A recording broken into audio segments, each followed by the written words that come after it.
നമ്മൾ കഴിഞ്ഞ ദിവസം എന്താണ് സിമ്പിൾസ് ഒക്കെയാണ് പഠിച്ചത് അല്ലേ? ആ സിമ്പിൾസ് എല്ലാം കഴിഞ്ഞ് ഏകദേശം മാത്സിൽ ഈ സെക്കൻഡ് ടേമിലെ ടെക്സ്റ്റ് ബുക്ക് കഴിയാറാണ്. സെക്കൻഡ് ടേമിൽ മാത്സ് തീരാറായിട്ടുണ്ട്.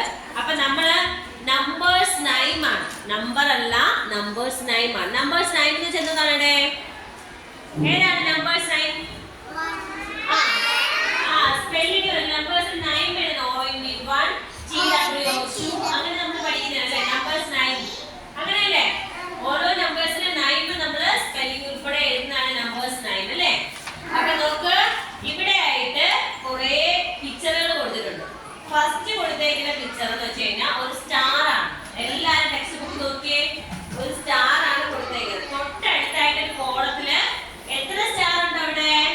1 അല്ലേ? നമ്മൾ 1. അപ്പൊ ഇംഗ്ലീഷിൽ നമ്മൾ 1-ന് എന്ത് പറയും? 1 എന്ന് പറയും. എന്താണ്? 1. അപ്പൊ നോക്കിയേ, അവിടെ 1-ന്റെ 9 കൊടുത്തിട്ടുണ്ട്. 1-ന്റെ സ്പെല്ലിംഗ് കൊടുത്തിട്ടുണ്ട്. എങ്ങനെയാണ് 1 എന്ന് എഴുതുന്നത് കൊടുത്തിട്ടുണ്ട് ഇംഗ്ലീഷിൽ അല്ലേ? ലെറ്റേഴ്സ് കൊടുത്തിട്ടുണ്ട്. ONE പറഞ്ഞേ, ONE. അടുത്ത് നോക്ക്, രണ്ടാമതായി കൊടുത്തേക്കുന്നത് ടെക്സ്റ്റ് ബുക്ക് നോക്കി എന്ത് പിക്ചറാണ് കൊടുത്തേക്കുന്നത്? അതെ, 2 ക്യാപ്പ് ആണ് അല്ലേ? അപ്പൊ നോക്ക്, അതിന്റെ എത്ര ഉണ്ട്? 2 ഉണ്ടല്ലേ? അപ്പൊ നോക്ക്, 2-ന്റെ സ്പെല്ലിംഗ് എന്താണ്? TWO. എന്താണ്? TWO 2. അടുത്ത നോക്ക്, അടുത്തായിട്ട് കൊടുത്തേക്കുന്നത് എന്താണ്? അടുത്ത പിക്ചർ എന്താണ്? കപ്പാണ് കൊടുത്തേക്കുന്നത്. എത്ര കപ്പ് ഉണ്ടെന്ന് കൗണ്ട് ചെയ്തേ. 1 2 3. എത്ര കപ്പുണ്ട്? 3 അല്ലേ? അപ്പൊ നോക്ക്, അവിടെ 3-യുടെ സ്പെല്ലിംഗ് കൊടുത്തിട്ടുണ്ട്. എന്താണ്?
പഠിക്കുന്നത്. നിങ്ങൾക്ക് ഏകദേശം പേരൊക്കെ എത്ര അറിയാം? 10 വരെ എഴുതാൻ അറിയാം അല്ലേ? അറിയാല്ലേ? അറിയാവുന്നതല്ലേ? ഇനി അറിഞ്ഞൂടാത്തവരും ഉണ്ട്. 1-ന്റെ സ്പെല്ലിങ്ങും 2-ന്റെ സ്പെല്ലിങ്ങും അറിഞ്ഞൂടാത്തവരില്ലേ? ടീച്ചർ കഴിഞ്ഞ ദിവസം